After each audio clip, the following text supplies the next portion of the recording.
வந்து திட்டம் போட்டு வந்து வாய்ஸ் ரெக்கார்ட் வந்து பண்ணி வச்சிடுறாரு ஐஸ்வர்யா ஃபோனில். அதனால வந்து ஐஸ்வர்யா வந்து ஃபோன் பண்ணுறாரு அந்த ஃப்ரெண்டு. இந்த மாதிரி என்னை நீ மீட் பண்ணியே ஆகணும், உங்ககிட்ட நான் பேசி ஆகணுன்றாரு. உன்னை நான் மீட் பண்ண முடியாதுன்றாங்க ஐஸ்வர்யா. இல்லை கண்டிப்பாக மீட் பண்ணலாம், அப்போ தான் உனக்கு எல்லா பிரச்சனைக்கும் என்ன தீர்வுன்னு தெரியும் அப்படின்ற மாதிரி சொல்கிறாரு. சரி ஓகே வேறு வழி இல்லை, ஆனால் கடைசி இதுதான் அப்படின்ற மாதிரி சொல்லிடுறாங்க ஐஸ்வர்யா. இதை கேட்டு கௌதம் ரொம்ப சந்தோஷப்படுறாரு. கரெக்டாக மீட் பண்ணும்போது நம்ம எல்லாரும் முன்னாடி வந்து உண்மையை உடைக்கணும் அப்படின்னு சொல்லிட்டு கௌதம் யோசிக்கிறாரு. இந்த சூழ்நிலையில் இங்கே என்ன பண்ணுறாங்க, எல்லாருமே வந்து சாப்பிட உட்காடுறாங்க. அப்போ ஐஸ்வர்யா வராங்க. இப்போ பாருங்கம்மா ஐஸ்வர்யா வந்து சாப்பிட மாட்டா அப்படின்னோடனே யோசிக்கிறாங்க. ஏன்டா அப்படி சொல்கிற அப்படின்னு சொல்லிட்டு கேட்குறாங்க சித்ரா. இல்லைம்மா அவளுக்கு நான் வச்சு செக் அப்படி கண்டிப்பாக சாப்பிட மாட்டா பாருங்க அப்படின்னா ஐஸ்வர்யா வந்து உட்கார வராங்க. அப்போ வந்து சாப்பிட முடியாமல் அவங்க திரும்பி போயிடுறாங்க. பாத்தியம்மா சொன்னல இனிமேட்டு அவன் நிம்மதி என் கையில் அப்படின்னு சொல்லிட்டு சந்தோஷப்படுறாரு. பரவாயில்லடா இந்தளவு ஐஸ்வர்யா வந்து பண்ணி வச்சிருக்கியா, பெரிய ஆள்றா நீ அப்படின்னு சொல்லிட்டு அவங்க பையனை வந்து பாராட்டுறாங்க வந்து சித்ரா. அடுத்து வந்து எல்லோரும் சாப்பிட்டுட்டு இருக்காங்க. அப்போ வந்து என்ன பண்ணுறாரு நம்ம சூர்யா வந்து என்ன இந்த மகா வந்து சும்மா நடிச்சுட்டே இருக்கா எல்லாம் முன்னாடியும், நம்ம ஒரு நடிப்பு போடுவோம் அப்படின்னு சொல்லிட்டு என்ன புருஷனுக்கு எது வைக்கிறது இல்லையா எல்லாருக்கும் வச்சுட்ருக்கா அப்படின்னோடனே ஓ புருஷனுக்கு வைக்கணுமா, ஓ நடிப்பு நடிக்கிறாரா அப்படின்னு சொல்லிட்டு மகா வந்து டிஃபன் வைக்கிறாங்க. என்ன இவ்வளோ தானே உன்னை வைன்றாரு, உன்னை வச்சுட்டே இருக்காங்க, என்ன இன்றைக்கி ஓவராக இருக்குது அப்படின்னு சொல்லிட்டு கேட்குறாங்க நம்ம காயத்ரி. எல்லாம் அப்படி தான் அப்படின்ற மாதிரி சொல்கிறாரு. அடுத்து வந்து சாப்பிட்டுட்டே இருக்காரு. சரி ஓகே எல்லோரும் சாப்பிட்டாங்கன்னு கவனிச்சுக்கிறேன், முதல்ல என்ன கவனின்னொன்னே ஏங்க நான் தான் நிறைய வச்சுருக்கேன்ல அப்படின்ட்டாங்க. இதெல்லாம் பார்க்குற ராஜேஷ்மி செம டென்ஷனாக வராங்க. அடுத்து வந்து சூர்யா கை கழுவ போகிறாரு. அப்போ மகா வேணும்னே வந்து அவங்க புடவை அங்கே வச்சிடுறாங்க. அதை பார்த்து சூர்யா தெரியாமல் வந்து மகாவோட புடவையில் கையை துடைச்சிட்டாரு.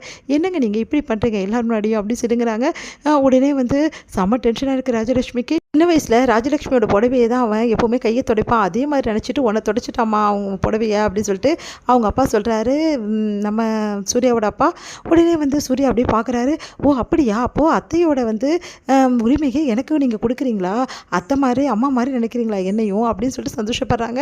உடனே வந்து ரொம்ப ஓவராக போகிறாளே அப்படின்னு சொல்லிட்டு டென்ஷன் ஆகுறாரு நம்ம சூர்யா. அடுத்து ராஜலட்சுமி முறைச்சிட்டே இருக்காங்க. வந்து மகா என்ன பண்ணுறாங்க, ஒரு புக்கை எடுத்து படிச்சுட்டு இருக்காங்க. அப்போ சூர்யா வராரு.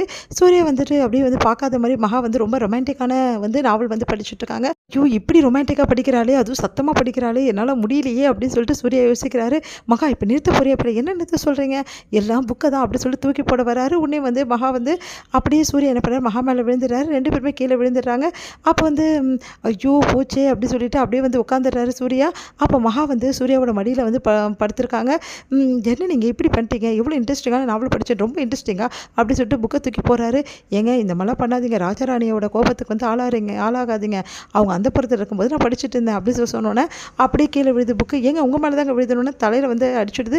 பார்த்தீங்கல்ல நான் சொன்னேன்ல அப்படின்னோடனே உனக்கு இதெல்லாம் ரொம்ப முக்கியமா, ஏங்க என்னங்க நீங்கள் இப்படி சொல்கிறீங்க, நீங்கள் மட்டும் ரொமான்டிக்காக இருக்கலாம் அவங்க ரொமான்டிக்காக இருக்கக்கூடாது, ஏன்னா நான் ரொமான்டிக்காக இருந்தேனா, ஆமாம் பின்ன என்ன நீங்கள் வந்து என்ன பண்ணிகிட்ருக்கீங்க, என்ன மடியில் போட்டுருந்தானே படுத்திருக்கீங்க அதே மாதிரி தானே அப்படின்னு அதிர்ச்சி. ஐயோ நீங்கள் மடியிலையா இருக்க அப்படின்னு சொல்லிட்டு போ அப்படின்றாரு.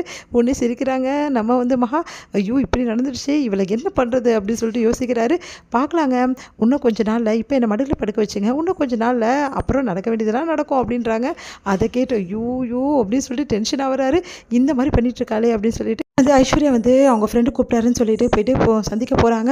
அப்போ ஐஸ்வர்யா செம்ம டென்ஷனாக, எவ்வளோ தைரியம் இருந்தால் என்னை கூப்பிட்டு பேசிகிட்டு இருப்பேன், ஃபோட்டோ அனுப்பு அப்படின்னு சொல்லிட்டு பலாம் அறையிறாங்க. ஐயோ இப்படி அலையிறாளே அப்படின்னு சொல்லிட்டு பார்த்துட்டே இருக்காங்க. கௌதம் வந்து இந்த டைமில் வந்து அண்ணனை கூப்பிட்டா வேலைக்கு ஆகாது, கொஞ்ச நேரம் பார்த்து கூப்பிடலாம் அப்படின்னு சொல்லிட்டு பார்த்துட்டே இருக்காரு. எவ்வளோ தைரியம்டா உனக்கு அப்படின்னு சொல்லிட்டு கேட்குறாங்க. ஐயோ கௌதம் சார் என்னை மாட்டி விட்டாரு இவகிட்ட அப்படின்னு சொல்லிட்டு பார்த்துட்டே இருக்காரு. அவங்க ஃப்ரெண்டு ஐஸ்வர்யா கையை பிடிக்கிற, கையை விட பெரிய பிள்ளையா அப்படின்றாங்க. ப்ளீஸ் ஐஸ்வர்யா என்னை நம்பு, என்னை மன்னிச்சுட்டு நான் தெரியாமல் அமிச்சிட்டேன் அப்படின்னு நம்ம சொல்லிட்டு இருக்காரு. கரெக்டாக அந்த டைமில் சூர்யா பார்த்துடுறாரு.